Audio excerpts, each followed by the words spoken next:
Do you love made-for-TV movies? We sure do. We always have. In 30 years of friendship, we've laughed, cried, diagnosed, and obsessed over every made-for-TV movie we could get our eyes on. Did you know that most made-for-TV movies are about amazing people who have risked their lives to change the world? We'll be taking you through the last 60 years of some of the most powerful stories. We'll see what's changed and what's exactly the same. We also love a nice synthesizer and a sweet satin blouse, and we think you will too. I'm Steph. I'm Liz.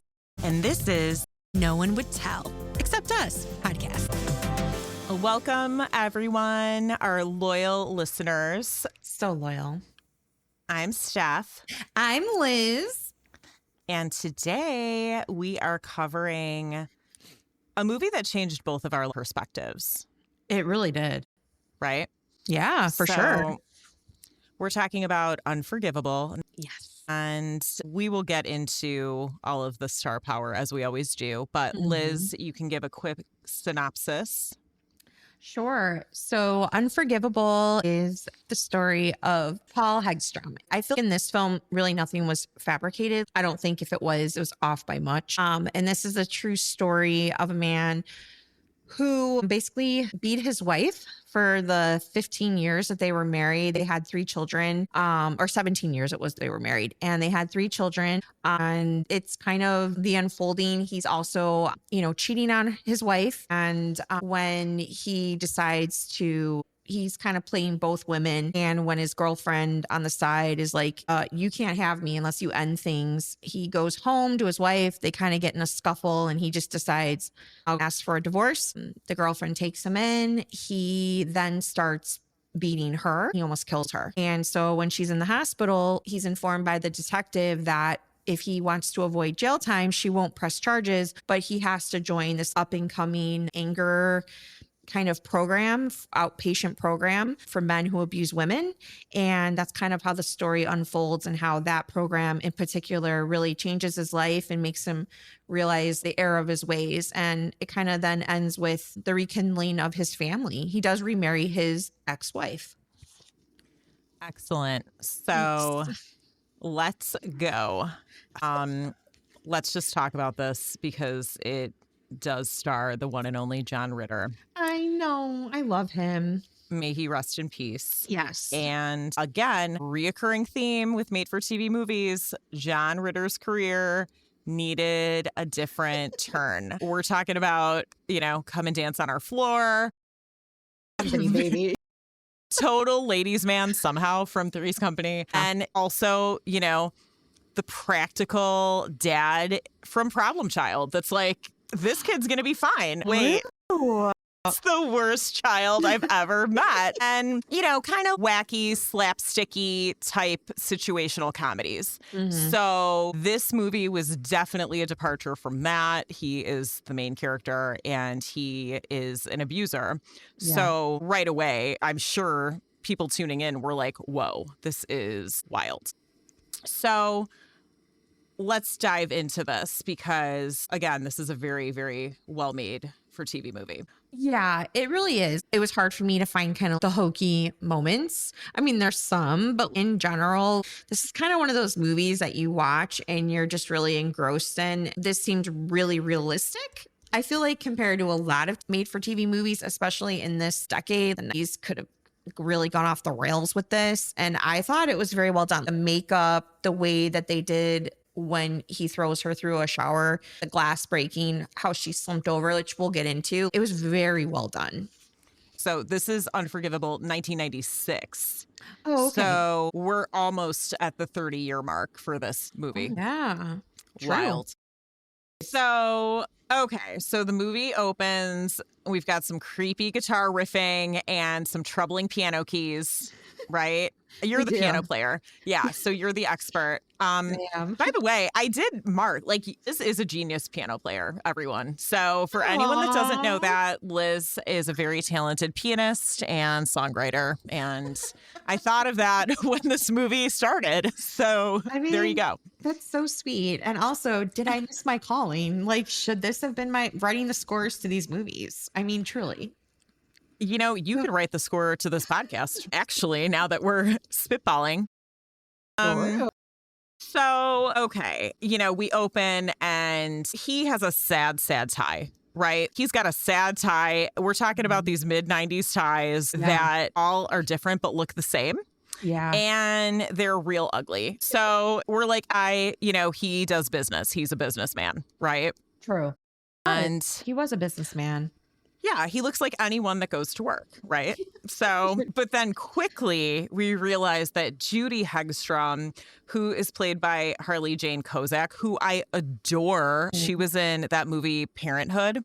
Yeah, she's married to Rick Moranis' character in that movie. Oh. And anything I've ever seen her in, I've thoroughly enjoyed. I think she's very talented, very natural. I just love her. So she's bleeding. She's been abused. She's been punished. And it's a very, very quick opening. We know she's been hurt. And Paul starts mansplaining to her what is acceptable in terms of calling him at work, even though he told her she could call him at work, right? Right. She's basically, well, you told me I could call and I could do it this way. And he's like, you don't work. I loved that too. Like the whole you're a at-home loser. mom. Yeah. At-home mom doesn't have a job, even though we all know that couldn't be farther from the truth. But he's just like, you don't work. I'm the car dealer's top seller. There's protocol to doing this. He's very manipulative and just kind of back and forth. He doesn't even make sense. He's just looking for a reason to be angry with her is what I think. And he's just looking to let off steam. Yes. And she ends up being sorry, not him, which is very common in situations with domestic violence. She's also a great crier. She's a really solid crier. Yeah, it's very realistic. It's not a weird faces or, they're trying to squeeze one out. It's just no, those are real tears. And she looks genuinely afraid. She looks very scared. Yeah. And his eyes are really angry in it. You feel like if someone was looking at you like that, you would feel afraid. I thought their facial expressions without screaming at each other was very telling, and they sold the characters. You knew what emotions were in the room, and it was just, he's obviously just has hit her, and then he does the typical, oh, you're just so stupid, but I'm gonna now baby you, and gives her weird kiss on her face, and it's just gross. The kissing is a thing in this movie. We will definitely get into that. So then he, has blood on his shirt. And also he's wearing a pinky ring. I don't know if you caught that. I did not. Ooh, yeah. La la. Yeah. The man likes to accessorize. So, okay, then it's they have a really nice house. When I saw the exterior, I was like, okay, I don't know if it was a Georgian, but it was a beautiful home. Gigantic. It was an old, almost I don't know if it was a humongous bungalow. It was very, very large, and it had beautiful woodwork. And that is not a home that I would think you could get on a car dealer's salary. But again, I bring this up in every season, every single one we've done this season. Were we just that much better off? I was a kid, so I didn't pay attention. I didn't care. You touched on it. You touched on the socioeconomic differences in Long Island Lolita, and it's spot on. Yeah, it's these single income homes are stunning, and the jobs supporting these homes are not necessarily careers. So it's very interesting. I'm sure they play it up to make things nicer than what maybe they were. But even thinking back to when we were kids, I definitely think there were way more stay-at-home moms in our friend group. And I don't really know of really any now. It's pretty rare. I feel like there were more stay-at-home moms. There were moms who worked jobs, right? But not necessarily careers. And it wasn't two career households that you would need nowadays for a lot of these houses, which is cool. That's very true. Well, not to digress, but I was watching some guy had on Instagram, it was and he was on Boy Meets World in 1998. Who? I can't remember his name, but Corey and Topanga go to buy a house and they're like, how can we afford this $80,000 house? And in Pennsylvania, where they are from, he did the research and that was an average home. That was the price of an average home. And the salary of an average person in that area was like 46,000, which if you think about it, you can totally afford that home. Like that was like 1 week's worth of your was like your mortgage. You could pay it off. Now an average home there is 250,000 and the average salary is 60,000. It's only gone up $15,000. Wow. And they only had to put $1,000 down in 1988. So it really has changed so much, and inflation, it's mind-boggling. So maybe the 90s were just this really happened time. Too bad we missed out when we were eating Look-A-Made at the pool. I don't know. We did. We should have been investing our money. For real. We were not. No, I forced you to buy that Usher CD. Yeah, you I'll did. Never I still need forget that. I need to look for it. I'm going to look for that. I keep putting it off, but I promise I will. Back to the program. So, okay. So then it's the next morning. We've got some handheld camera work in the kitchen. Like things are hectic, I mean, I don't know any mornings anywhere in any house that isn't hectic. I don't know why mornings are like so horrendous everywhere, but they are. Yeah, it's true. I'm sure there's people that don't have hectic mornings, but I don't know them and I'll never meet them. For the families that also have the time to make scrambled eggs and bacon and lay out juice and water. I'm like, did she get up at them? How is this happening? Is that just my house? I don't know. It reminds me of like, again, in the 90s when you would watch cartoons and then it'd be like cereal commercials and it'd be like part of a complete breakfast. And I'd be like, what? I'm going to house 3 bowls of this. I'm not like, what? Complete breakfast. This is it. Sounds good to me. This is it. Yeah. Anyway, okay, so then his oldest daughter, Tammy, is actually played by Gina Phillips. And I've seen her in several Lifetime movies, and she was in Jeepers Creepers. Did your research? Yeah, because I recognized her. I remember seeing her in Jeepers Creepers at the movie theater on a date. And then, she was in Jeepers Creepers 2 and 3. Wow. And then she was in My Baby Is Missing on Lifetime. Lucrative. Yeah, she's in a lot of horror movies and Lifetime movies. So she's got her dad's number. She's like, you're like a piece of trash. You're an abuser. I know what's going on. We're not little kids anymore. The oldest, I'd say she's around 17. And then his son would be next in line. He's probably 13. And then the youngest, I couldn't figure out her age. At one point, I thought they were trying to make her look 5 and she looks 11. Like she wears pigtails the entire years that this is supposed to be going on. So I don't know. She's a baby kid. I'm not really too sure what's going on. She's ageless. She's ageless. Ageless. Yeah. Yes. So basically, it's normal, I guess, breakfast talk. Like he's, telling the son not to be a lazy bum. And the mom's like, I'll drop off videos at the video store, which just, takes me back. It just takes me back. Yeah, such a good time in life. Then for some reason, everyone's scared that the kid's going to go to gymnastics. He's like, we did not talk about gymnastics. The mom's like, I'm going to drop off baby child at gymnastics. And he's just like, what? Like, we have our own little Mary Lou Retton sitting here and talk about like just making her feel awful. And the mom's like, you said it was okay. It's just one day, Paul. And he's like, all right, that's fine. And then the oldest sister's just like, you're garbage, basically. So much for being in a good mood. And now it's just bad news bears, like all around. Everyone's just pissed off. The friggin' scrambled eggs are sitting there. Like, it's just bad. He's just angry. It's bad. Over He's nothing very all the time. Angry. Yeah. All right. So then he takes his sweet convertible to work and he like works at like a car dealership, but it looks like a circus. A big top. Yeah. They're gonna bring out like someone on like a tightrope. Yeah. And juggling pins, And I was like, oh, he's like aggressive and highly sensitive. This is a good work environment for him. For He's like sucking now. Like, my question is, was he ever really top seller? Did he just think he was? Because like now no one's buying for him and he's like super, super, super aggressive. People walk in, he's just like, get the car, buy the car, buy the car. Don't listen to your wife, buy the car. And the wife's just like, you're a psycho. Goodbye. Yeah. So he's She's missing. like, also, he makes a comment. He's like, these customers are crappy and, this wife won't let him buy it. And all women want to spend money on are curtains. And it's like, yeah, all women want to spend money on our curtains. Also, curtains are the same cost as a car. Curtains are not a big deal compared to a car in terms of a decision.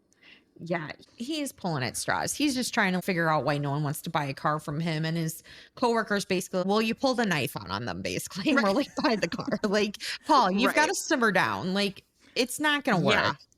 But no, and he just doesn't want to. He's like, if I'm kind or if I'm not like in their face, then I'm not being powerful. He definitely at this point equates like aggressiveness with like masculinity and just being powerful. And that's kind of like what he thinks that a man should be and how they should be in the workplace. And that's just turning people off. People don't want that anymore. Did they ever? I don't know.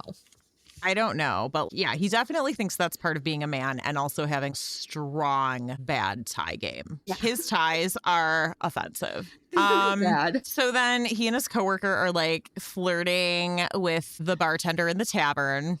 Gross. And she keeps being like, in your dreams. And then we find out she's dating him. Anyway. They're like seriously dating. Yeah. So then they say a bunch of cliches like bones bleaching in the sun, three runs, no hits. There's always a first time. He's got no game. The man does not have game. And she's just like, you guys, need to take this somewhere else, even though they probably go there every single day. Multiple times. And I like when he's hitting on those like really young women and he gives them his card and he's like, they're like, whatever. And he's like, no one forgets this face. Probably not because, for good reasons, though. I don't know. It was just like totally corny. Plus, isn't his girlfriend, his adulterous girlfriend, sitting right there, too? Like, he's just macking on anything at this point. He is.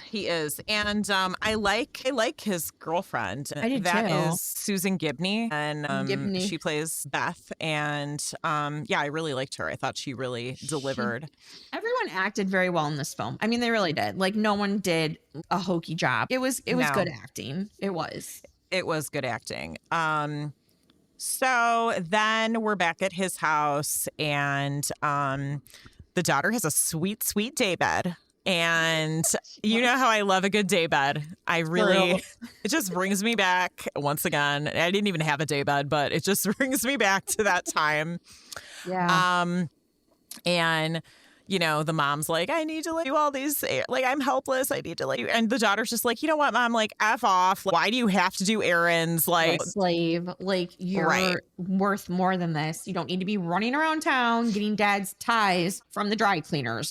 That's right. Like, you don't need to be doing all this. And she's like, could you just put away the groceries? Like, just help out when you can. So then we're back at the dealership. His coworker's like, let's go back to the bar because it's been a whole 2 hours since we left the bar. John Ritter's character, Paul, gets into like how his wife doesn't tell him what to do. And he also says if you give any woman a slice, she wants the whole cake. True that. Which I love. Okay, so then we see him basically follow Beth, the bartender, home. And we find out that, indeed, they are banging. And big time. And he is a really gross kisser. Like, I did not need to see any of that. The kissing in this film is gross. There's like, you can tell a lot of spit, a lot of like sucking on lips. Like the tongue. It was just kind of like, we get it. You guys are gonna have sex. Good for you. It's just, could we end this now? Like there was, I mean, obviously there weren't intimacy consultants back then, but if there were, they'd be like, you just did that whole thing wrong. Don't do that. It was gross. It was really too extreme of a close-up. So then he's mad, right? Because she's not gonna sleep with him that night. She's like, this is done. Now that you've sucked my lips off, I've realized that you're not gonna leave your wife. And even though I want to be with you, like, I'm not going to keep doing this anymore. She's pretty strong. She never would have taken his abuse, but she's just like, yeah, no, I'm not going to do this anymore. And he's like, what? Rejection? Now I'm angry and I need to go beat my wife. So Yeah, he's upset, like he's more very upset than usual. right. So, So he's ready to yeah. take it out on somebody. And he gets home and his wife is like, couponing. And this part made me sick to my stomach because it was so well done. Like, she's couponing and he's basically just being like, what's 38 cents off a dong gonna do? And in my head, I'm like, dude, back then it probably was only 68 cents. So that's 50% off. You need to calm down. That was a good coupon. No, Like, you're like, this is time well spent. Remember I used to go to the store? My husband just sent me that. We used to go to the store and they had that like thing where you'd actually like, pull the coupon out. It was like that red thing on the wall and you could like pull it out. Oh my And, God. like, to like take like extras to like lay at home like grocery store and like remember you'd throw them around the like the entire store and be like, Oh yeah. yeah. That's like why they don't do them anymore. I'm sure. Now everyone and their mother would be like, coupon, let me that because we're all like suffering. And so That's a good point. Yeah. No, that's a good point. And you know what? It's like we abused the coupons and they left. Now we're not going to get those coupons back because we abused them. Yeah. Try to get yourself extra bucks at CVS. I have to spend close to $200 a week to get $10 back. Like those glory days are done. They're done. Yeah. So she's couponing effectively and he's just making fun of it. And he's making a mess. He's making a mess of the stuff. Throwing all her coupons everywhere. Like it's so degrading because all she's trying to do is help her family and she's couponing basically because obviously he's not bringing home enough money. So it's just kind of one of those things where she's trying to keep the family afloat because he's not, providing. And I think that also is hitting a bone in him where it's just all these things of like, his anger, and you find out later he's afraid. Like he's been rejected by another woman. He comes home, he probably feels like I'm not good enough because my wife has to coupon to keep ourselves afloat. And instead of looking at himself and what he's doing, he's just looking for someone to blame and hit and get out all this anger and fear and whatever else is eating him Right. up. And he just starts beating her and his oldest daughter. He's trying to choke her. Yeah, it's kind of aggressive. This one's worse than the first one. He's really getting aggressive. And his oldest daughter comes down and she's just like, what the freak is going on? And I think she goes to call the police and he's just like, what are you doing? And he pushes her and she smacks her head super hard against an oak cabinet because her house has like beautiful wood. Good woodwork and built-ins going on. This is not like a fabricated wood. This is real deal. Like you hit your head on that, you're out. So she boinks her head and it smacks and it looks real. And I even wrote, did she really hit her head? That looks really real. And probably. Like, just do it already. Yeah, maybe that's why she decided to do Jeepers Creepers. I don't know. But she's bleeding and that's going to be a goose egg on her forehead and like. But it's not. No. And the mom goes to her. She's just like, oh my gosh. But I'm not going to lie. If my husband did that, I think I'd kill him. I think at that point, all of my fear would turn to inner rage. And I'm not judging the mom. I've never been in an abusive situation. Maybe she feared for their lives and was just trying to go to her and he left, which he did. He starts packing his stuff. And that scene was like so emotional. Like he's like, okay, now I've hurt my daughter. My wife is to her. I just need to get out of here. Like this is their fault. They basically, you can tell in his head, he's like, they made me do this. They riled me up, but I need to leave now because now I could get into trouble. And he's just like abandoning ship and just grabbing his ties. Of course. And gotta have those ties. Gotta have those ties. And he goes downstairs to like the coat closet to grab something and his baby child is like in there and she's huddled and terrified and sees him and her whole face is like she's petrified, which I would be too. And he kind of sees her and I think that moment it kind of hits him I may have gotten a little out of control tonight. Right. It I took like it how too far. Yeah, I like how the son though just comes down the stairs like, what's going on? Like, you didn't hear all of this? What have you been doing? Yeah. He's the worst. The son is the worst, but I Yeah. do think the son is to an extent also realistic if the Yeah. dad is all he knows in terms of how men act. Yeah, that's true. I don't I know, mean, but yeah, the son is just very much like, this is a Tuesday. totally unaffected. So, okay, then he goes to Beth's cool loft. That loft is sweet. Oh my gosh, there's like all these Yeah. windows, glass blocks that were like totally in at that time. Right. and- It's like she probably has a pottery wheel somewhere. It's cool. And I'm also like, why the F does she want him? I mean, we saw the man kiss. He's always complaining at the bar. What is it about this man? Why do these two women really want him? Well, Why? She obviously has a very successful tavern to be able to Right. afford this really cool loft. Like, I mean, Yeah. I'd live there now. It was in the city. It's really swanky. I don't know, but Yeah. she's elated. He's like, I left her. I'm here. I love you. And she's just like, yay. And like, they Right. just start going to town. Like, they're just Yeah. so in It's night. Good night. So then he's back at work and it was, oh my gosh, people don't have water bottles. They're using the drinking fountain. Oh, I was like, oh my gosh. no hydro They're not- flasks. Yeah, they're not constantly carrying water. They're using the public drinking fountain. So it's he's blaming his boss. He's blaming everybody. You know, he does not understand how he is just totally not a pleasant person. And Who it's would've everybody's thought? fault. And so then his daughter's like, he's not coming back to this house. And the mom still loves him and wants him back. The daughter's like, he's not coming back to this house. And the mom's like, I want him back. I can't do anything. I don't have a job. I can't figure Right. out the bills, you know, which is really realistic. And, you know, again, it's like, you know, doesn't think she has any worth or skills and obviously hasn't been putting any money away because there is no money to put away. She's totally overwhelmed and can't make heads or tails out of the finances. And even now, I mean, honestly, I do think there are a lot of households where it's like one person is doing all the finances, has all the info, and I never think that's a good idea. I just don't. Not only because like somebody could like, I don't know, punch you in the face someday, but that person could pass away. Like, you just need to have a handle on what's going on financially. Both people do. And I just think that it's very common for one person to have that responsibility. And I always think that's a mistake, no matter how much money you have or no matter how healthy your partnership is. I just think that people have to be advocates for their own financial knowledge. Yeah, I don't have a problem with someone being in charge of it or leading it, but I think definitely there should be conversations of like, okay, well, who's paying? How are the bills going? Like, you know, Right. is this paid? What's paid? You're just kind of in the loop with each other. And if that person were to pass, you would know where to go to pay your bill. and stuff Yeah. like I mean, yeah, if the person gets hit by a bus and they have every login and username on them, you're going to be in big trouble. that. True.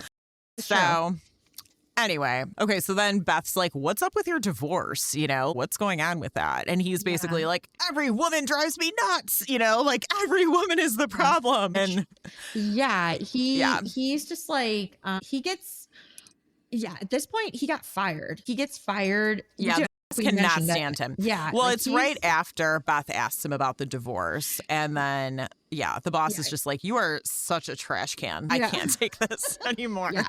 So Paul's life is a dumpster fire. Yeah, he's just like, I got fired because I'm too aggressive. Now my girlfriend is friggin' asking questions about this divorce I haven't even really done. And the jig is up. And Yeah. nobody should have figured this out because I'm super smart and I know how to beat people up. So why is this happening? That's basically Paul. What went wrong is basically what he's thinking. So he tells his girlfriend that he's like, I didn't get fired. Because she's like, hey, I heard you got fired. What's going on at your job? What's going on with your divorce? Why did you get fired? And he's just like, I quit. I didn't get fired. I Right. quit. And he He's bought like, her a gift.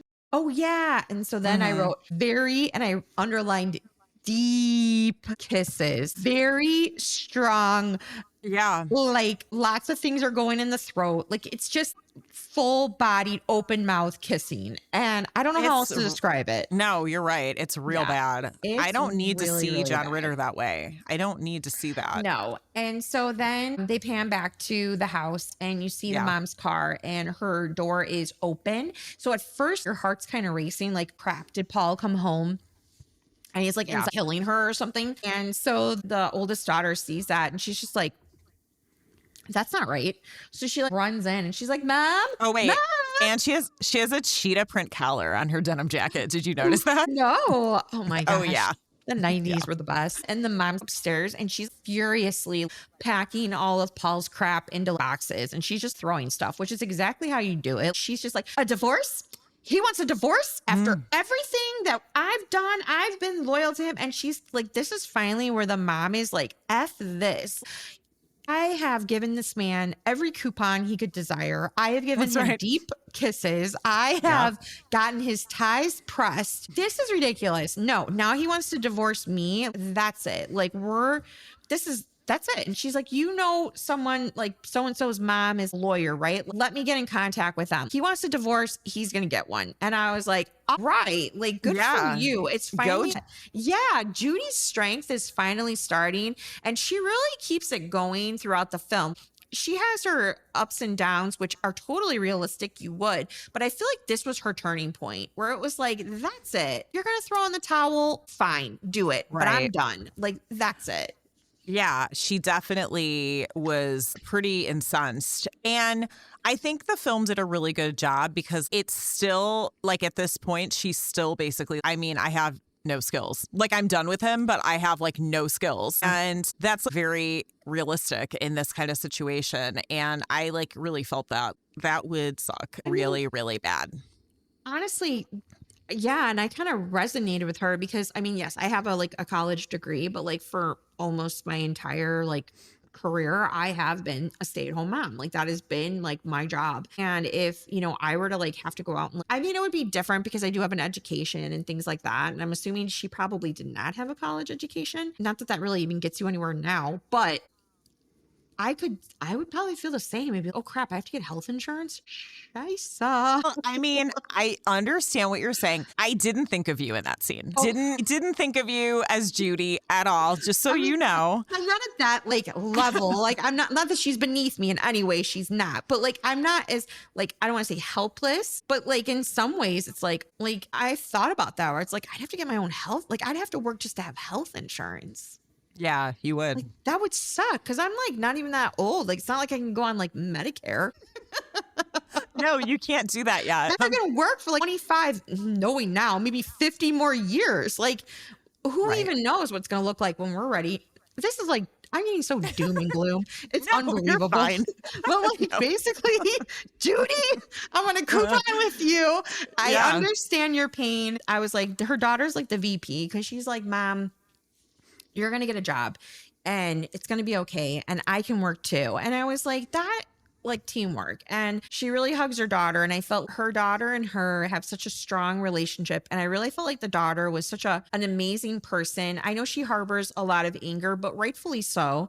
And she's kind of the toughest egg to crack as far as like later on regaining their trust. But I mean, she's only looking out for her mom. And I just thought that she was just a really, really good daughter and just friend. I agree.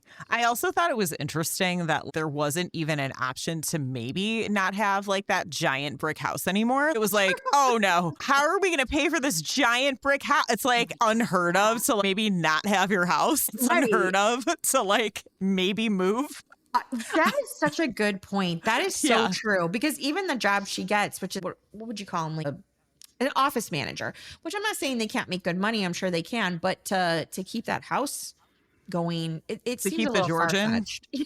I mean, so yeah. All right. So he's like fighting over the phone with Judy at the bar drunk. And this is like beer drunk, which means he probably had, I don't know, 25, 26 beers. Like for him to be that inebriated from beer. Yeah. It had to be a lot. He's been drinking for hours. Like this isn't like, oh, I had a couple in a row and I'm feeling good. Like, no, he's Yeah, you're right. This is hours and hours of obsessively drinking lake beer. So he quits his new job and Mhm. the cops go to Judy's house to get him because he's like causing a disturbance outside. And Judy is done. She's like, nope, like you're not coming in. The cops will deal with you. We're not welcome. And then Beth is done too, Yep. basically. And so, yes, this is the scene you were talking about where Beth confronts him because he tries to lie to her. And she's like, I know the cops, like, picked you up at Judy's house. Right. Like, I know, your friend called and said, like, you don't have that job anymore. Right. Like, you're actually not that attractive of a person to me. Yeah. So, Exactly. And yeah. I wanted to note when he went to Judy's, like he said, Yeah. I love the part with his son where he's like, Jeff, help me out. Like he kind of used his son, like, cause he knew he was the closest to his son at that point. And his son was like, no, haul him off, goodbye. I thought like that was a good scene. But yeah, she's just like, we're done. His girlfriend's like, we're done. You're a liar. You're not doing what you said you did. You haven't done anything you said you did. Like, that's it. And so he's getting really aggressive and she pushes him because she's just like, what's your problem? And that for him, just that is it. All of his anger, his drunkenness, everything. He's probably embarrassed. All of it, shame is just rising to the surface and they start physically fighting and they're fighting. He's going to kill her. Right. Like he's not just hitting her. He's going to kill her. Well, so he throws something at her and smacks her. And then she's like stunned. Like she's like, excuse me, we don't do that here. And she scratches him. Yeah. And her scratching him, yes, is DEFCON 5. Because he's like, how dare, he even says, you don't touch me that way.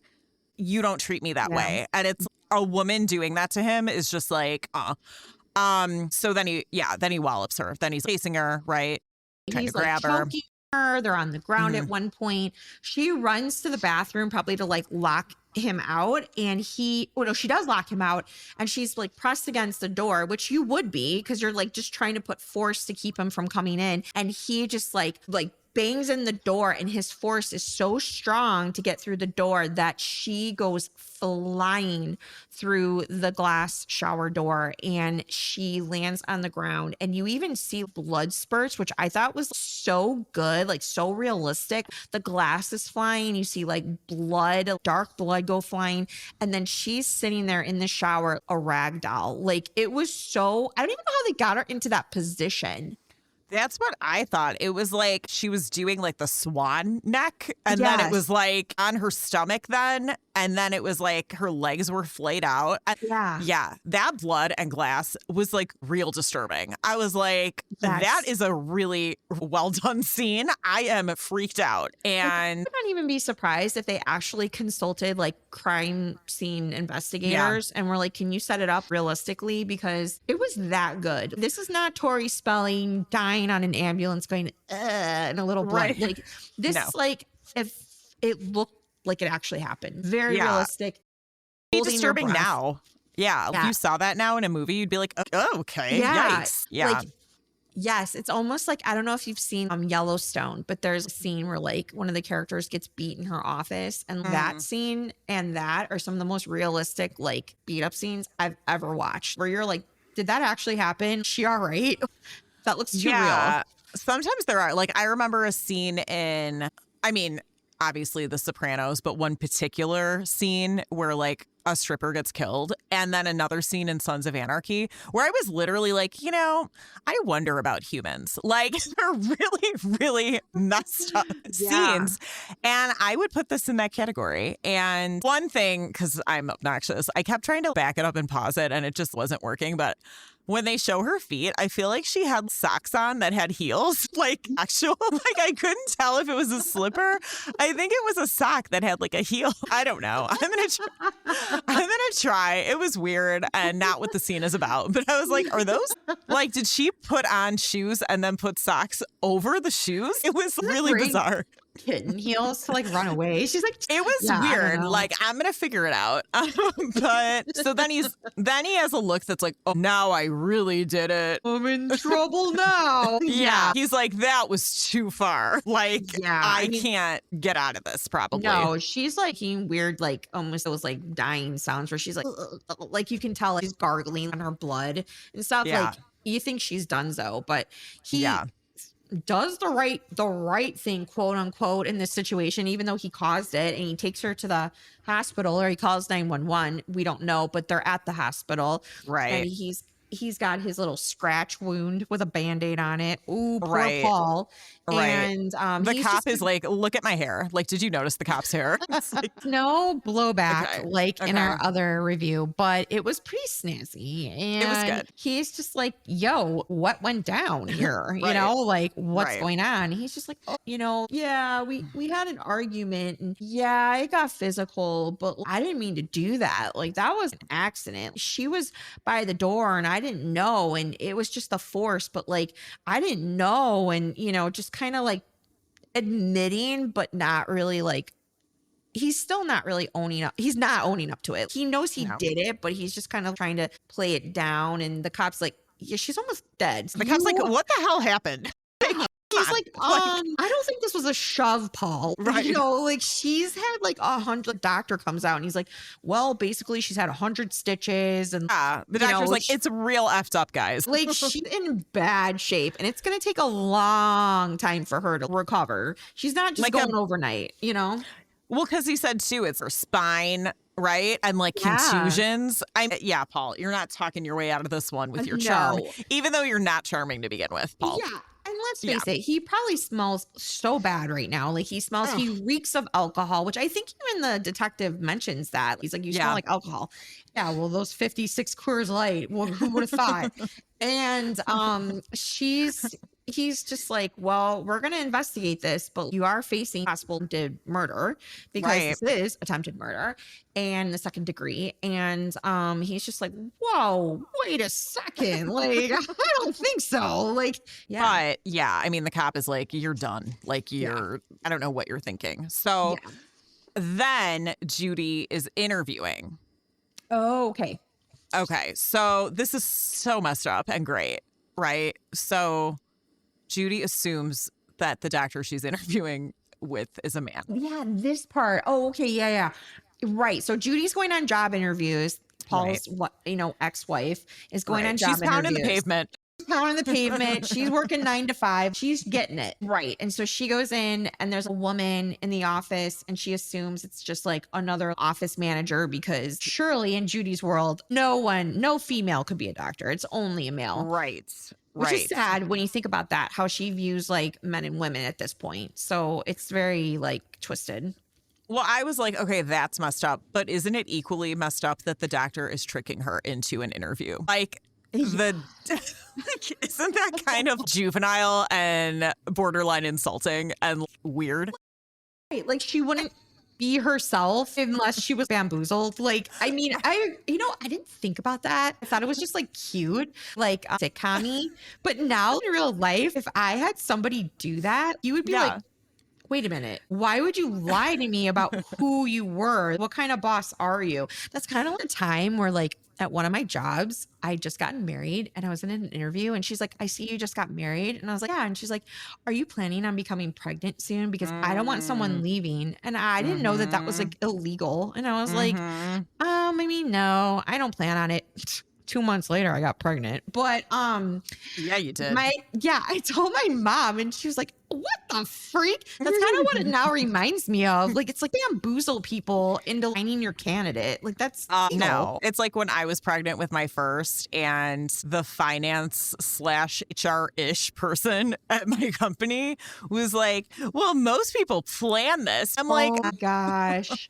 I think that's wrong. Yeah, you can't say anything. And that's an opinion. Like, that's not fact. Like, No, oh you can't my say it. You gosh. can't even be like, do you have arms? You can't say anything these days. It's very wrong. You can't do it. And this woman, That's nuts. probably should have been reported, but she wasn't. Yeah.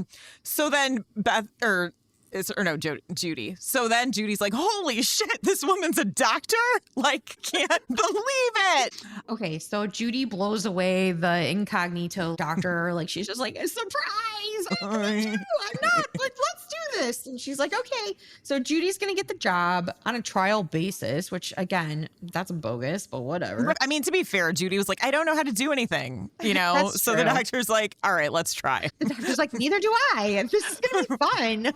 Right. So Judy's got her job. That's good. So now, yeah, we're back to like, he comes in and he's got like flowers. Paul's got flowers, and the detective's like, yeah, looking good. We've investigated. You're going to be, you'll be charged for attempted murder and blah, blah, blah.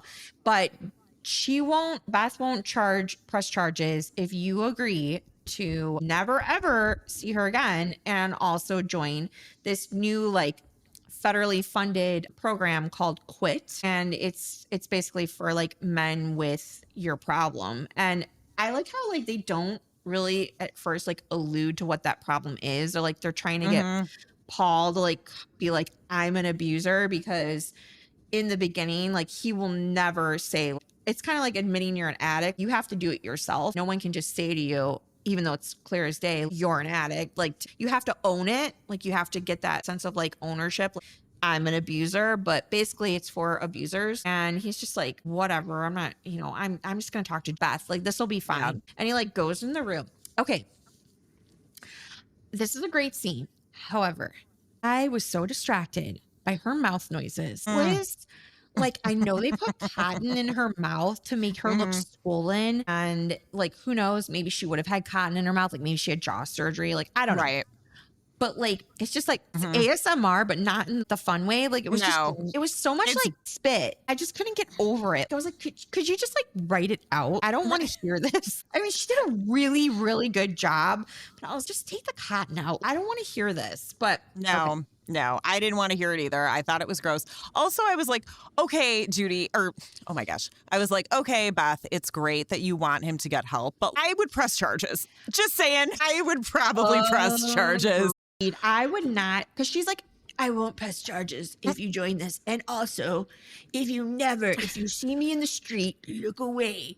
If you see me coming, don't come by me. And in my head, I'm like, I would press charges because I would be like, I need to be assured that you are off the streets. Like, yes, you can get help in jail. I don't know. Maybe that's merciless, but I don't think so. I would feel like if I decide to go out with another man, how do I not know you're not some jealous freak? If I decide to have a child, how do I know you're not going to like attack my child? Like, you attacked me to the point where I almost died. Right. And now you need to serve your time. And in jail, if you're able to be rehabilitated, like, that's amazing. But I agree with you. I don't think I would be so like loving in that moment. It would take me years to get to that point, I think. Well, yeah. I mean, her scars are terrifying. And honestly, I mean, again, it is a bigger issue because obviously jail and prison, especially in the 90s, I don't think. Right. They're rehabilitating. You could be, I mean, you still really can't, but I don't think that would be the case. But still, I mean, she seriously almost died. Yeah. And in that moment, I really was like, I think I would have pressed charges. Sorry. Yeah, like, she's not just walking out. Like, this is like major for her, like, rehabilitation as far as her body. If she has spine issues, she might have trouble talking. She might trouble moving her mouth. Yeah. She might have trouble walking. Like, what kind of like, is she going to have to deal with for the rest of her life? And he's just going to go to some program. And then unfortunately also, I was like, federally funded, that would have been cut today. Quits out of the picture. Like, oh yeah. Oh my gosh. No more of that. Yeah, no more of that, unfortunately. But I would have liked to have known how she knew about the program. Right? Yeah. That kind of like, I didn't even think about that. That is odd. It would be nice to know like how that came about, because obviously this is following a true story. So maybe we could attribute it to her meeting so many people in the bar and just hearing about it at the bar. Yeah. So like, okay, first of all, when he goes to the program and Kevin Dunn is playing Milt. Yeah, is he's his name like Milt? the he's the psychologist / leader of this program.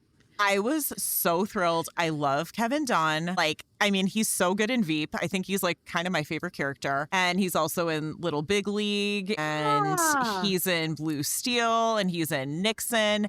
The man really hasn't aged, in my opinion. I just think he's a national treasure. I was so pumped. And then I was like, okay, this office is a dump. I think he's a hoarder, right? What though? That is so how it would be. Like if you've ever been like having worked in social work, the small amount that I did, it's pretty dumpy. I mean, nobody's funding anything. You're putting your paycheck towards like the roof repair. Like it's just kind of like, this seems real. Like, Well, he did have a red rose on his desk. I don't know if you noticed that. No, he didn't. He had a red rose. And then I think the poster behind him says, domestic violence is a crime. It's got a question mark. I think it said that. Yeah. I was like, all right, we're really learning these days about this. Which is true because it really probably wasn't, talked about ever before then. Yeah, I think there's definitely hopefully been strides made in the direction of like, you can't beat women. Sorry. Or men. Well, but usually it's women. And you can't do that. Sorry. No, we do have, well, yes, we have statistics that we'll get to. But so he's basically like, we meet 3 nights every week. And I'm like, whoa. I'm like, that's like more than like, workout programs. That's like, that's a lot. Yeah, it's definitely not a walk in the park. He's just like, you have to come 3 nights a week. You cannot miss at all. You have to be committed to this program, and you have to admit what this program is for. You have to be like, why are you here? And he's like, do you know why? And Paul's like, I don't know, anger or whatever. And he's like, no, this is a program for men that batter women. So if you're being recommended to this program, you have to admit that you battered or batter women. Like that's what this is. And we're not going to make excuses for ourselves. No. He's like, cut the crap, Cut the crap right now. He also doesn't wear ties, but he wears a sweet cardigan. Like, it is sweet. Like, yeah, he looks good. He looks good. He looks good. So I love him. So then, okay, at this group, they were like, we need to cast every single demographic that there is because we need to show that every single man is capable of abusing his wife. It doesn't matter if he's a plumber. It doesn't matter if he's a lawyer. It doesn't matter if he's Hispanic or black or white or in some weird motorcycle gang with long hair. It doesn't matter. Any man can beat a woman. That's what I got from the casting of this group. And I was like, got it, Okay. Yeah, they had hillbillies, they had city folk, they had, people out of jail, people in jail, who knows what. Like, it was a whole gamut. And I was like, I will never not think a man can beat a woman ever again. I will never think that again.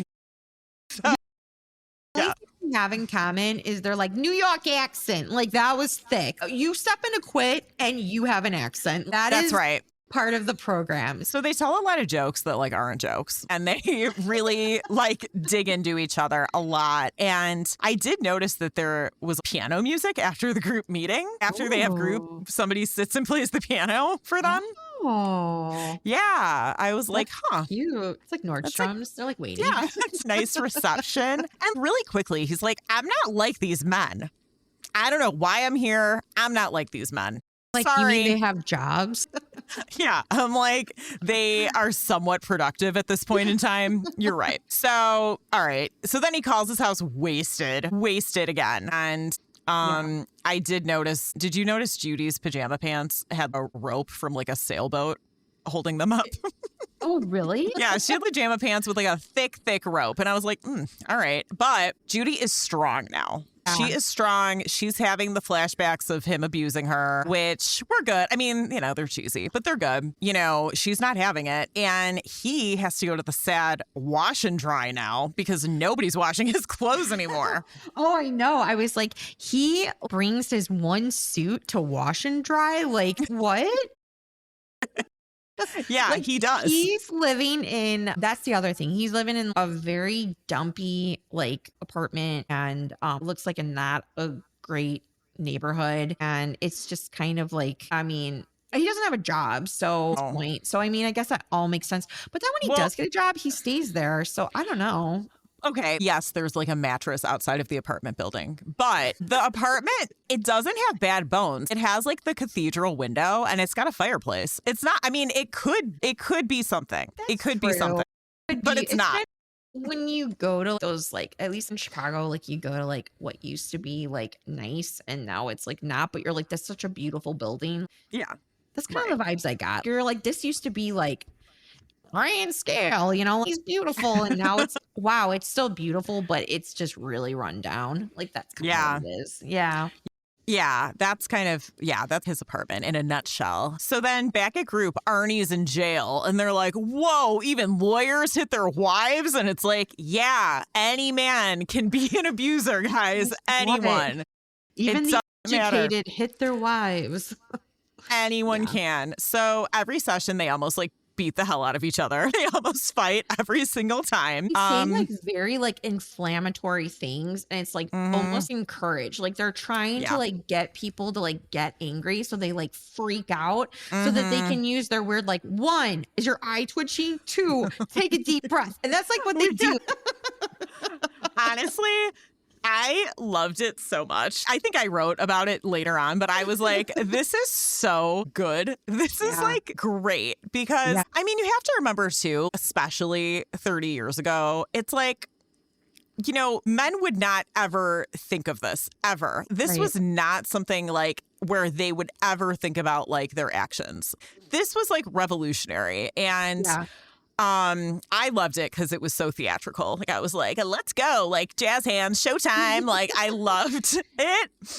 The part of the program is they're trying to get people like to get inflamed to like 1, like they kind of egg each other on. I think 1 to basically get people to like say what they're really thinking, which are like these really awful thoughts, but that's what they're thinking. They're angry and they're just kind of full of rage. It's like they want to beat their wives. Like they're addicted to it. Like I wrote that. It's almost like they're addicted. They get pleasure out of it and they're just trying to like beat that out of each other. Also, so they can use this, like the whole point of the program is like walk away, take a time out. Like that's said over and over again. So by doing that, they have count to 10. It's like 1, is my eye twitching? 2, take a deep breath. 3, you need to call it off. But when they're like yelling this like during the meeting, it's just like panning to all these different faces. And they're like, I know you beat your wife, Paul. It's like, It's like West Side Story. You know, it's like he's still got time. Yeah, and Kevin Dunn is screaming. He's like, you got it, Paul. You can do it, Paul. And he's just like, "Ugh." He's hulking out. Yeah. Yeah. So that was really effective. Also, somebody in that group drives a really cute yellow VW. I don't know if you saw that in the parking lot. I did actually see that. And I was like, is that what was like seen as like a beat up car? Because like that car was cute. It was so cute. So. Okay, so Paul's had it. So he trashes his apartment even more so than it is already. So he goes crazy with that. He is going to shoot himself, which is horrendous, of course. But I did notice that he's still wearing a suit and tie. And I'm like, Paul, you're probably just not comfy. Like, change. Get out of those clothes. It's bruised, man, or younger. Like, you're going to be okay. Yeah, change your clothes, have a glass of water. You know what I mean? Like, take some deep breaths. You can't be comfy in that outfit. So then he sees a pic of his family without him in it. Like, it's just Judy and the kids. And that calms him down so he doesn't kill himself. Yeah, he kind of is just finally like, I can't do this because I need to make amends. Like, that's my family and it saves him. So but the almost killing where he kills himself scene was really good. Like he keeps loading the gun and like cocking it and getting it ready and he's crying and stuff. And I thought it was very realistic and it was a good scene. It was well done. Yeah. But now he well, I wrote Lenny's already out of jail, so I guess like he beat his wife and then they let him out, I don't know, the next day. And so Paul begs them to let him come back to the group. Yes, because he left. And so one of the rules is you leave, you can't come back. Like you're committed. That's it. And if you walk away, you're done. And so he comes back and he's just like, yeah, please take me back. I need this. I did beat my wife. And last night I tried to kill myself. So, you know, help me. Right. So then it's like, okay, there was an opening. He is starting to own his behavior. They give him a So, chair, like, yeah. let him back in. It's kind of like, okay, you're one of us. And they say, for us, the past is dead. All we have is the future. And Yeah. although I like that sentiment, like, I agree, like, forgiveness and stuff, and like, you really do only have the present and the future. The past is the past.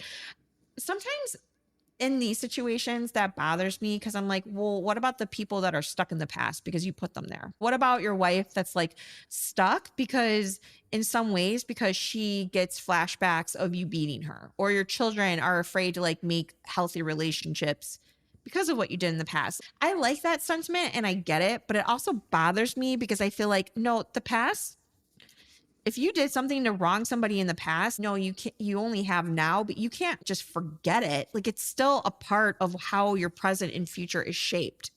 Do you know what I mean?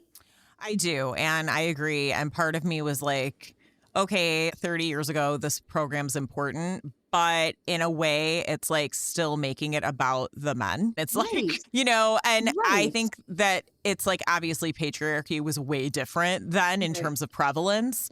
But it's like, okay, good for you. But, there's a lot of damage. But then I'm like, okay, well, but then if there was no program, then it would be like the same thing anyway, and nobody Yes. would be getting better. But Right. yeah, I mean, it's definitely annoying to be like they're all progressing and like, that would have been interesting to see, not like as main characters, but it would have been interesting to get insights on some of the other families of the men that were in the group. It's like hard. It's a dichotomy of like your like feelings because on the one hand, yeah, these men do have to look forward because if they only look back, they're just going to live in shame for the rest of their life. Right. Like if they've really asked for forgiveness and they're really changing, how many times can you like beat someone on the head with like, look what you did? Like, I don't feel that like, especially as like a Christian, like it's not like that's just not how you live your life. But then it's also like, but what you did in the past, or I guess it's like it comes down to is like consequences. You can't just like, forget what you did because one, you don't want to repeat it, and two, sometimes you have to go back to the past because you did something really messed up, and now that has implications on the person that you hurt, and it's wrong to take that away from the person that you've hurt. If they want to revisit it because they're Yeah. stuck, that's kind of on you not to just be like, well, I can't live in the past. It's like, no, you kind of have to because you hurt that person. And for them to get over this, you got to revisit it. You're not just Yeah. like, No, I agree with you. The only other thing I would say is that, like, maybe that was part of this program because I would argue, I don't know, and I haven't studied it, but I would argue that so many abusers are so entrenched in self loathing and hating themselves. true. Yeah. I mean, I don't know. I don't think I know any abusers, but if I Right. did, I can't imagine them being like, I love myself. I'm a great person. And True. I think maybe that was like a fake it till you make it type of thing. It was Yeah. like, all right, I mean, he did want to kill himself, right? So it's Right. like, but I agree. That was problematic for me because I was just like, they're not the only people that have to recover. They're not the only Exactly. people that have to heal and like get better. Right. Maybe it would have been nice if this movie had shown Judy's story of how she got over, because it kind of only seems like because of Paul's actions, she's okay. And it's like, Right. no, Judy did a lot on her end to get where she's at. She wasn't like waiting around for Paul to like change her life again. It's not up to him anymore. Show that to some degree. I get it's his story, but I think if I were to go back and remake this, I would have spent 50% on him and 50% on her and her children and Yeah. what they had to do, because it just kind of makes it seem like Paul got better. Now the family's together. And it's like, Right. that's not how it went. That was only part of No. it. I think I'd do like 45% Paul, 45% Judy, and then 10% Kevin Dunn. Ooh, I think that person Wait. needs to be more. Is that math? That's 100%, right? 45, 45, and 10. I'm like, yeah. Okay. So now that he's ready to own his behavior, then they get into the meat of it. So then it's like, Right. okay, we learn his dad beat him and abused his family. And very typically, he's like, my dad wasn't a bad guy. Like, it's just, he worked hard. That's like what he had to do. And, Right. Just excuses for his dad's behavior, Right. because There's a lot of shame with getting hit. Like, nobody wants to be like, oh yeah, my dad beat the crap out of me. Like, that's not something Right. fun to admit to. And he Right. obviously looked up to his dad. Like, he probably was like, that's just what a male is. You know, his dad was probably one of those typical macho, like, this is what you do. You're the head of the household, blah, blah, blah. Right. And so, Milt in all of his wisdom and Cosby sweater is like, no, we need to break this like thinking pattern. That's not like okay. And like partially this is what's, informed your horrible decision making. And then it's like, I mean, again, these guys, it's like an improv troupe. Like these guys are like really quippy and really quick. And they're just like all over each other's, all over each other's stuff. Yeah, they kind of make fun of each other in a way like, oh, but you're going to go beat her and like all this stuff that you're like, is that a joke? I mean, you're in here for like the same reason as I am, dog. What are you talking about? Right. It's like, should we call the police? And one of like his friends in this movie that kind of like has more of a part, his name is Spider. Judy's like an executive now, right? Yeah, and they're going out to lunch on a patio. Yeah, like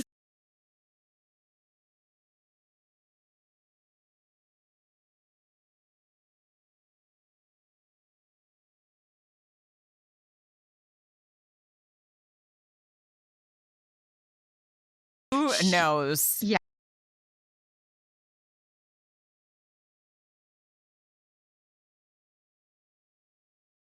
Right. And then the son, we love a restaurant that has juice glasses with wine in them. We love that. We love that. So so cute. It was so cute. But the son now is kind of like listening to his headphones and, quote unquote, acting out. And he's just like, aren't you so proud of your mom? And he's just, I'm hungry. He's just like, he's being a twerp. And what's wrong with him? It's like, really?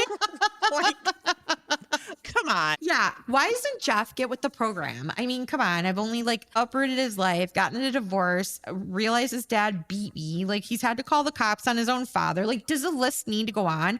Oh yeah. He's 13. Like he's probably just starting like middle school. Like this is a tough time as a boy. Like this is definitely like one of those like, you're kind of figuring out who you are. And I feel like a lot of like boys at this age, either they like become very like follow the rules or they're like, I'm not doing nothing. And that's not even for like boys that have bad households. It's just kind of like teenagery, like just stuff. And she's just, what's wrong with him? I don't understand. Enjoying his pizza and orange juice. Yeah, I was like, yikes. So then Paul's at the diner and Spider's working, and Spider's Spider like owns it or something. Like I think he own it. Diner. Yeah. Okay. So he's like, don't bother apologizing, basically. And then he's like, you should surprise them. Worst advice in the world. Who is like, yeah, your family that you terrorized for years and asked for a divorce, you should just pop on by, like, go knock on the door. Like, it's totally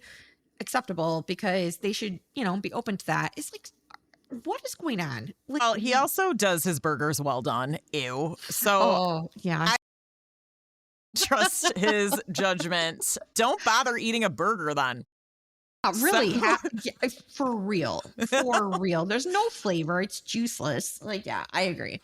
But okay, I'll go surprise him. Why not? This is a great idea. So then we're back at the house. Did you notice the son's sweet, like plaid sweatpants with matching applique sweatshirt? He is like literally like a Disney store ad, just alive. Like he has the bowl cut, like part down the middle, swoopy bangs, the weird teal plaid applique sweatshirt. They couldn't have made him more 90s, mid 90s than they dressed this kid.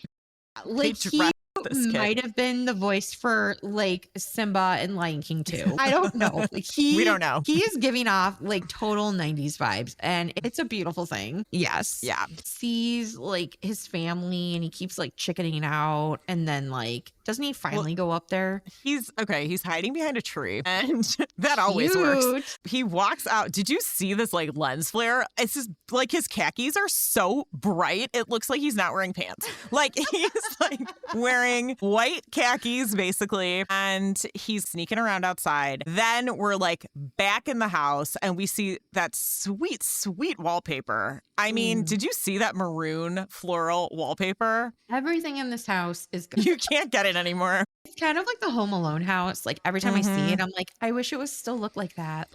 It's very nostalgic and very jewel toned, but not in a good way, but still in a happy way. So then there's like the weird, like jagged wooden sign with the family's last name on it hanging over the door, written in Sharpie. I didn't get it.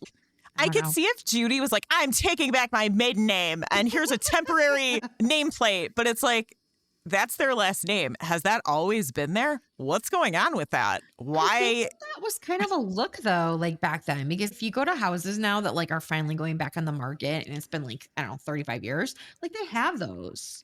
Well, I've seen the ones from like Wisconsin Dells where you have your family's last name carved in.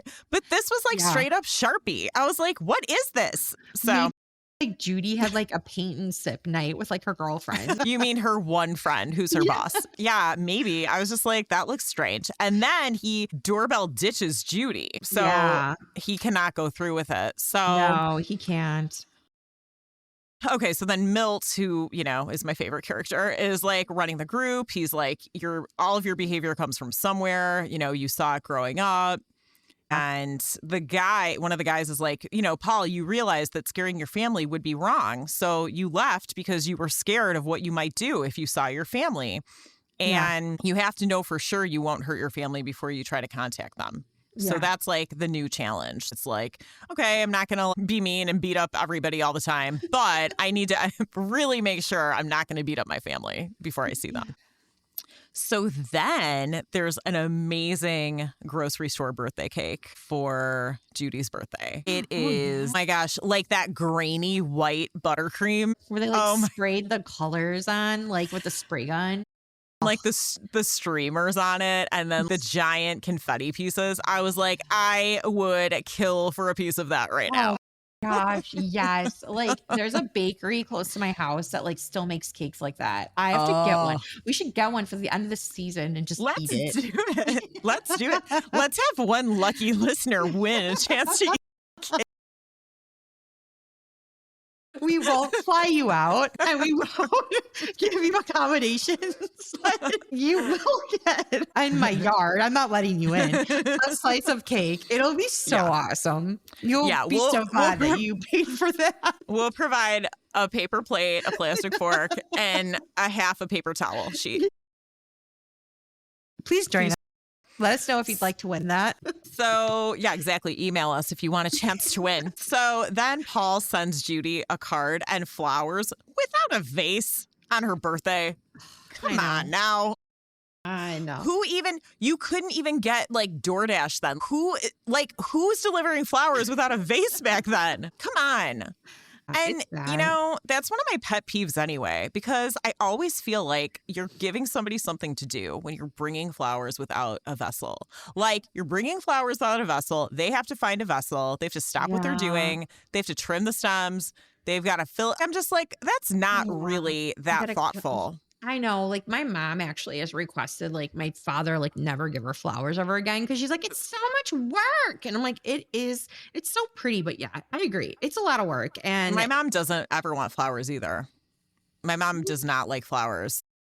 And then they stink. And then the pollen gets on everything. I mean, like, I do love flowers, but yeah, I'd rather see them in the ground at this point. I'm over it. Well, I mean, that being said, I do have fresh flowers weekly in my house, but I'm just saying, if you bring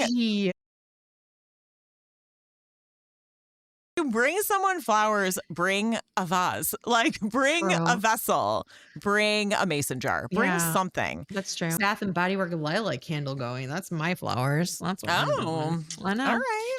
Well, yeah. Paul, that was a miss for me. Yeah. You don't send flowers that way. The oldest daughter is just like, what are those? And then she's like, it's from him. Then she throws them out in the garbage and like, she leaves and she's just like, forget about him. This is your day. And the wife's just kind of like, sure. And then she leaves and she's like, do. And she reads the card and she's just kind of like, he remembered.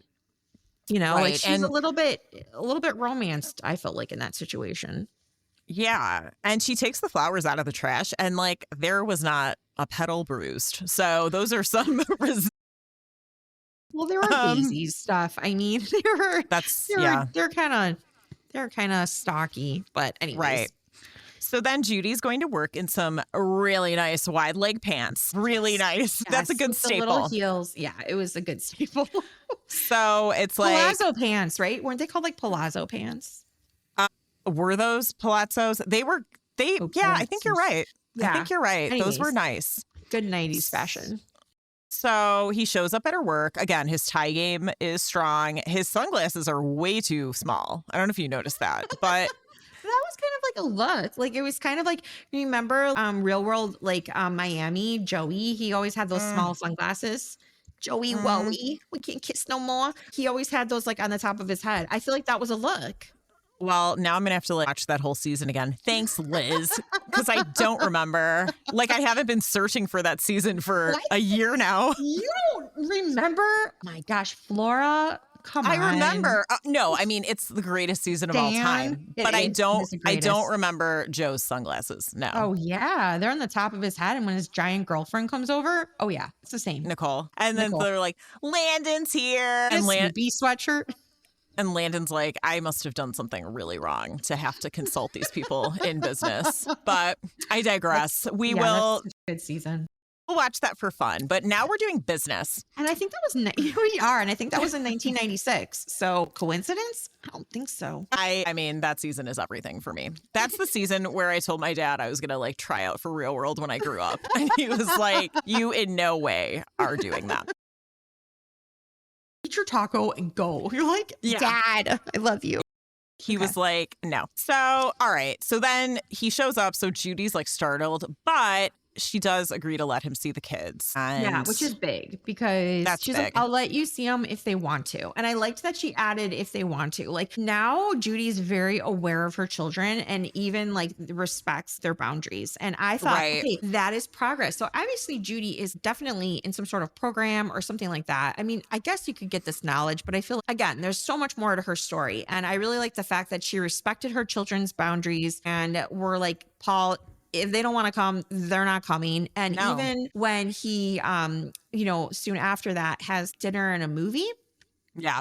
the oldest Yeah. daughter is like, no, mom, what, you're going to let him back in your life until he like beats you or kills you? Like, Right. why are you even letting him back in? There's no way I'm going to hang out with him. So she's out of the picture. And then the two are like, okay, yeah, we'll go. And then you see them pull away in a station wagon. And then it's like, and the mom's like, what did you do? Like, what did you do? Because the kids come flying back in and they're like bawling. And I was like, okay, do you really think he just like turned around in the car and was like, slap, slap? Like, Well, I immediately yeah. saw you and I want to beat you. Yeah. There's a few things. Like, first of all, for him to prep for that outing, I don't know if you saw the nice triple hanger situation he has. I didn't even know that was a thing, but it's a triple hanger. Dang. Yeah, you can save a lot of space with the triple hanger. Also, Dang. mom's got a couch vest. And Ooh. I was like, okay, the more success Judy has, it's like the better, worse clothes she can. She can afford the ugliest, best quality clothes of the time. Right? Well, she is definitely like rocking the aisles of Dress Barn. She is over at GC Penney, like that. Like she's having a good old time. And also, She's having a renaissance. how are you paying your mortgage? I don't know. She has a vest with pockets. She has a vest with large gold buttons. Like this That's is right. Judy's time to shine. And She has for like sure. fine satin ribbons in her hair. Like, Judy Yeah. is all business, no pleasure. she is all And, business. Yeah. So, yeah. But he does. Okay. So then Tammy's like, I hate it here. End of story. Like, Yeah, I'm not that's going. the oldest girl. Yeah. He does bring presents for them. Oh yeah. And I did say again, like, I know we just talked about this, but like, it would have been nice to see Judy's development, not just from a job. Like, it would have been nice to see her Her emotional. interpersonal work. For sure. So, yeah, the daughter and son don't want to go. They're traumatized. So they get in the car with him. He's like, "Arr!" and then the kids come running back, and the mom's like, Right. "What happened? What what happened? And they're just, the daughter, the kid baby is just like, couldn't do it. I was too scared. And boy, oh boy, like, and the dad comes up and she's like, they're not ready, Paul. Like, they don't, I don't know if they'll She's ever like, be "Get ready. lost." Right. Yeah. Like, get out of here. And he's just like, okay, I'm sorry. And when he does that, she's just like, what? Like, no, you know, like arguing, no yelling, no trying to get in her face. Like, she kind of starts to be like, maybe this program is working. Maybe he really is changing, but she's still like, my kids don't want to be around you, then they're not going to be around you. So that was good. That was good mothering. Right. She's like, I have a busy day filing tomorrow. Please leave. So then the diner's bumping. It's like, we're busy. And Paul's writing ideas for the program. And so then Judy comes to meet him and she meets Spider. And I don't know. I'd probably be like, I don't really want to meet anyone from your program. I'm good. I don't really want to do this. And then I was like, she's also drinking coffee at night, which always strikes me. Yeah. And they had like multiple cups. Like, it wasn't just a cup. Like, they were downing it. Well, Spider asks if they want a refill 2 seconds after they get their first coffee. And he's like, yeah. But yeah, that was alarming. And I agree with you. I didn't really think about that. But yeah, why would you be like, so why would you want to go meet anybody? So obviously, like, as much as Judy's trying to play it cool, you're out of my life, she still loves him because you would have a vested interest. She has a vested interest in his progress. And maybe it's because, and later she kind of alludes to that, we have kids together, because she like says in that meeting, she's like, I could really, you know, like Jeff, their son, is like, he's having anger issues and things like that. And she's like, I could, you know, use your help. And Paul's just, why? Because I have anger issues. And she's like, no, because you're his dad. And I thought that was such a tender moment, because like, he first goes to like the self-loathing, like, I caused this, which is kind of like, you did, like, your example definitely had implications on, you know, but or ramifications on this child's life. But she's coming from like a loving aspect of like, no, because you're his parent. Like, he might like resonate more with a man, like with his father, than me, like, you know. And yeah, it was really nice. It was a good line, because again, it's like, and again, it's so tricky because it's like these men are like beating women, right? But it is the idea where it's like, okay, well, people are multifaceted. Like, you know, just like an addict, like if somebody's an addict, that's not all they are. It doesn't mean that, you know, these people are going to get like all the chances again or all the relationships back again or whatever. But they are people. Like, there's other things about them. And so I thought that was really good for her to be like, yeah, like, you're still a dad. I know you're, you know, only doing this now, but like, you are a parent. Basically. Yeah, exactly. That was just a very nice, tender moment. And I agree. Like, that was just a good scene. And I'm glad they included that line. I thought it was powerful. Yeah. That was really good. So then she's like, I would like to hear about the program, you know, which again, I'd be like, I have work tomorrow. Like, I'm good. You know what I mean? But, you know, that's okay. That's okay. She likes to, you know, be a caring person. And I think that that's great. So then it's a culmination of everything, because they gather all of the friends and family at the center where the QUIT program is held, because they're having their first ever graduation. And that is, I think we're led to believe that that was one of Paul's ideas to have a graduation. He's starting to really put in some good ideas and some good input into how to make the program like better and just more uplifting for these men and just furthering them along. And I agree. I think that was his idea. And he invites his family. And of course, Judy and the two children come. Tammy doesn't come. And, you know, the mom says to Tammy, she's like, you know, you can come. Like, you don't need to be afraid of him anymore. And she's like, Mom, I was never afraid of him. I hate him. Like, there's a difference. And I thought that was important to include too, because not everyone is afraid of their attacker. Some people are just like, I just hate that you're causing this in my life. Like, you suck, you know, it's just anger. Yeah, right. They come to the graduation, and Paul is kind of like the speaker, and gives like a really powerful message of how he was abused as a child. And I thought that was so important for Jeff to see, because it was like, your dad did this to you too. Like it's kind of familial, like Yeah. it's not just me. And just knowing that he hurt people and he batters women, and it's just kind of like admitting everything that he's done in front of his family and just saying like, I can't believe the people that I hurt so much are here supporting me today. Right. Like that's Right. unbelievable love. Like that's real courage. And It really is. yeah, it really honored them too, like at that graduation. And I thought that that was such a wonderful thing to see, that he was not there to be like, look what I've done, look how far I've come. He really made it into, look how far my family's come despite all the pain that I put them through. That was really good. And the son also has like you had to have noticed, it's like a collared shirt that's black with white bicycles on it, and then a vest over it that's like the inverse. So it's like, Ew. it's black and white bicycles, and then it switches it up. Man. It's so good. I'm like, this kid has a style. Gosh. So then he, has a one-on-one with Jeff, and he tells him that he was just scared all the time. And that's really what it came down to. He was scared all the time and needed Right. control all the time and didn't have any Yeah. skills. Exactly. And it's like, yeah, I mean, he was just kind of like, I was scared all the time, like I grew up this way, which was probably scary. And then to go out and, provide for your family, not really know what you're doing. And he obviously didn't have the emotional like control, and people like that feel very out of control. So they choose, like, they're afraid. That is like fear. That's the same as like CD. It's like something is making you afraid. You don't want things to happen. So you choose something to like focus on, because you feel if I do this, then, I'm in control and everything's okay. But really you're like ruining your life and the lives around you. Like, I don't want to say that of all OCD people. I just use it as an example because I have battled with things like that because of like past like traumatic instances. And so I would use my control of cleaning my house. Like, Right. even though I thought I was doing a good thing, it was really like making everybody super uncomfortable. So it's just kind of learning how to let go of that fear and just admit your vulnerability, which he does. Jeff sees that and he is really moved by that. And it's not like he's like, okay, dad, but you can see like,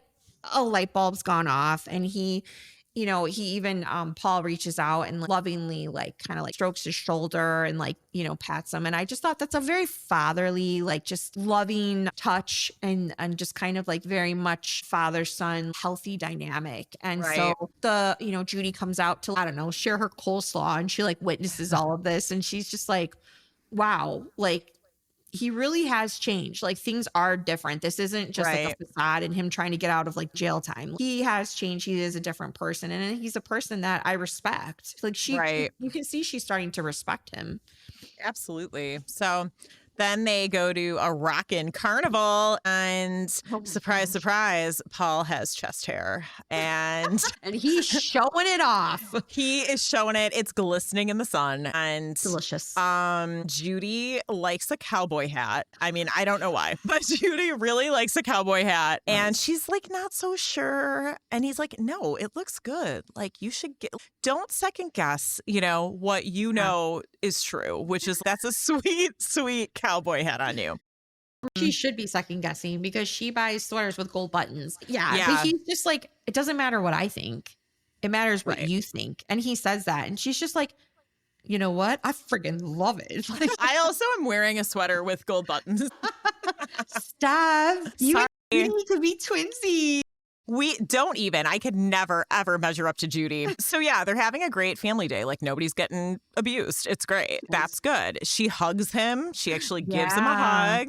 Kind of And like more than a hug, though. It was kind of juicy. I'm like, please don't kiss, please, please don't kiss, guys. So then they go home, and then Tammy finally lets him in the house. And she has like a sweet sunflower pillow on that daybed. Oh, that's so nice. I love the Mhm. sunflower stuff. That's true. Mhm. Man, you picked up all the like nuances. I love it. I'm like a magnet for any 90s decor. So they have a good time at the carnival, but like Tammy is still like not really into her dad. And anyways, Paul is like, you know what? I really feel like I could reconnect Mhm. and be with my wife, like romantically now, not even Right. just like be husband and wife again.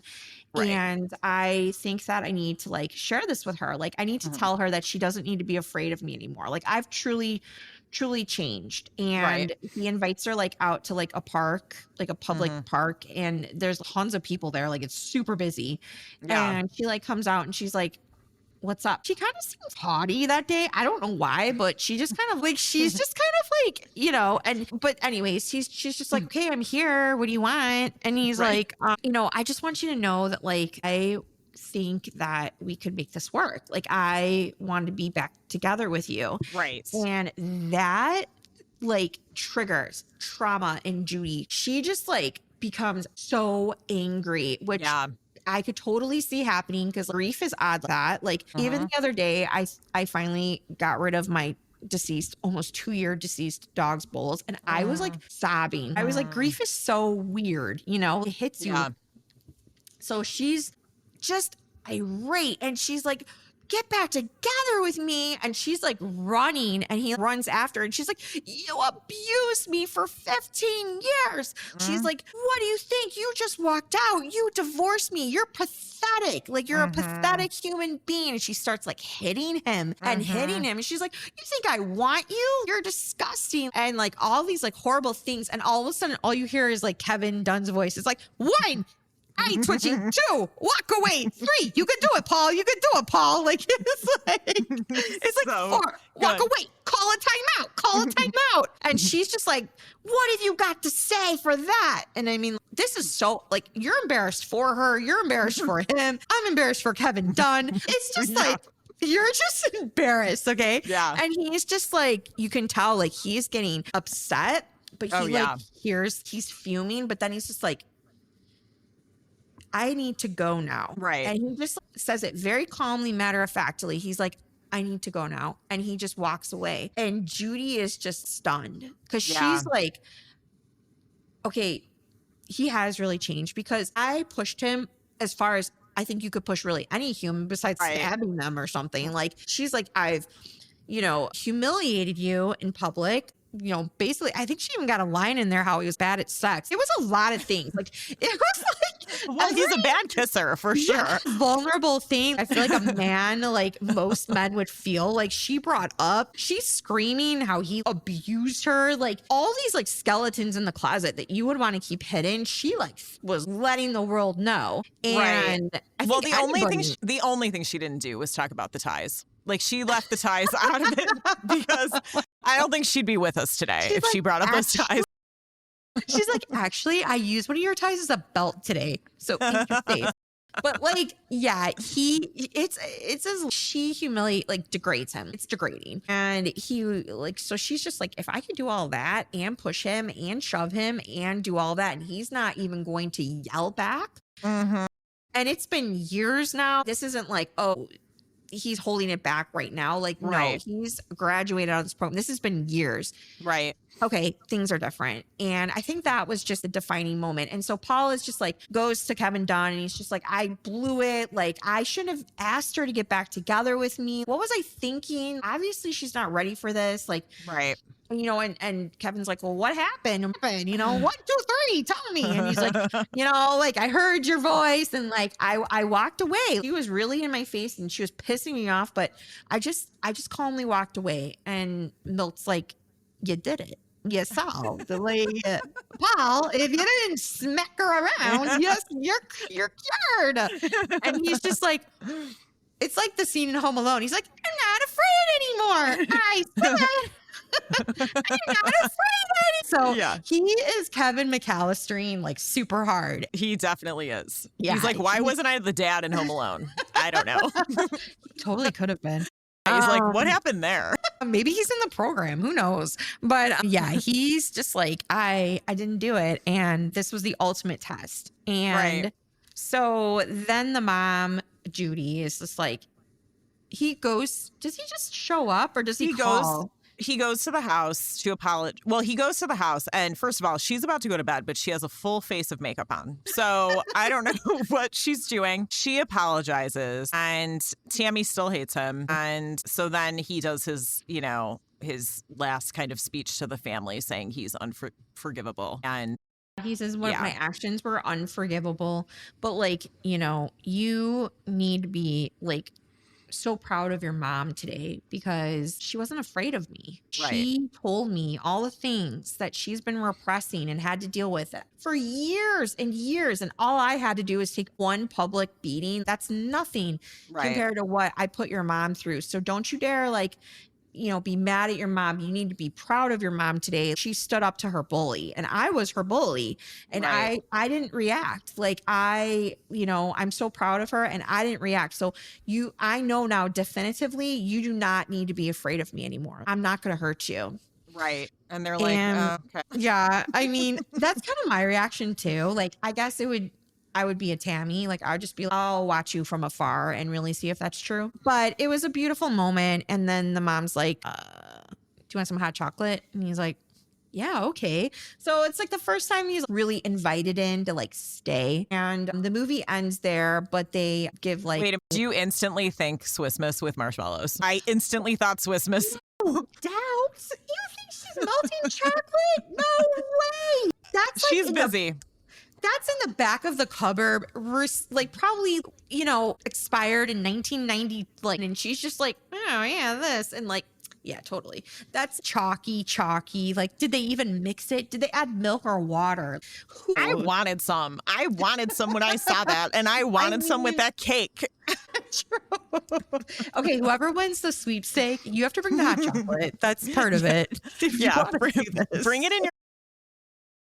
We expect it. So they, in real life, Paul and Judy actually do remarry and they stay married and they never have another physical fight or even really emotional. It says basically like even any sort of emotional abuse. Like it's a very healthy relationship from the time that they're remarried until the time that Paul, passes away and they're no longer, together. And they opened up over at that, it said like, I think 70 of these quit program locations, but actually when I looked it up, it's over 100 now. One of his daughters now runs the foundation that does, and they still put this on, which is amazing. And it said that all of their children are in healthy marriages. The cycle of abuse ended and it ended with Paul. And it's just a very just amazing story. I mean, it ended generations of abuse. Yeah. So basically, Heidi's the president and CEO. So that means that baby child did grow up. So she is the president and CEO. And then, on the site, it talks about how he had spent over 18,000 hours in research with developing the curriculum. And then he had over 36,000 hours spent facilitating groups for the victims of and perpetrators of domestic violence. Wow. His quote is, what we understand we can deal with. It's what we can't understand that drives us crazy, which is so true. That is so true. And it said also that Tammy, the oldest daughter, still is kind of like she never fully connected with him again. So really? Oh, that's sad. So basically, just a few stats because we're looking at basically, we'll say from 1990 to 2024, there has been a decline in intimate partner violence. So the overall rate has declined by 64%. Holy cow. Really? Yeah. I mean, in terms of what's... It's reported. A lot in terms of what's reported. Right. From 9.8 victimizations per 1,000 persons under the age of 12 or older to 3.6 per 1,000. That's a huge drop. Annual rates of non-fatal domestic violence fell by 63%. Unfortunately, there's been a rise in homicides. The number of female homicides by violent partners with a firearm has accelerated in recent years. Yeah, with 22%. And a lot. In 2024, about 64% of Americans felt there is no more crime now in the United States than there was a year ago, I guess. So basically, it sounds like there is a decline. I mean, we know that there are more resources now, obviously. But I mean, I think that for so many people in abusive relationships, the resources don't matter if you're completely paralyzed by fear. And so I think that, programs like this, films like this, and, the books that Paul wrote are just really crucial because again, it's all demographics. Like anyone can be an abuser and anybody can be abused. So, you Men know, or woman, it doesn't matter. It's right. I mean, it's typically more women, but like men are definitely abused. 85% of domestic violence victims are women. And apparently, a woman experiences physical abuse every 9 seconds Oh my in gosh. And the that's a US. decline. Like, what was it before? Good grief. That's crazy. Well, I Yeah. mean, it's uplifting to hear the statistics. You hope that they're true and just not like misreported or underreported. I mean, I don't want to be like a Debbie Downer. I'm choosing to believe that things have improved and that what Paul did and other people like him are making strides. And I believe they are because I think that now a lot of it too is just also like talking about trauma and understanding that. I mean, I think definitely like just even hearing my teenage daughter talk, I think that people in Mm. general are way more open to being like, hey, that's traumatic or that triggered me or I went through this. Where before I don't remember talking like that as kids, like Oh, ever. never. No. Well, because people didn't even know. Like they didn't even know what was doing anything, you know, to them. Right. Yeah. Exactly. So and maybe in some regards that's a good use of social media is that there's a lot of people out there being like, "Hey, these are the signs. Hey, these are, Right. in those quick little things." And people are like, "Oh, wait a second. I should get out of this relationship because of this." So it's really fascinating to me and I really hope that it continues in that trend that people, get help and also leave relationships where they're being abused. As far as the gun thing goes though, that's a law thing. Like, we just need Yeah. to stop having guns in this country. I mean, My very strong opinion. Nobody needs to own a gun except those in law enforcement. Sorry.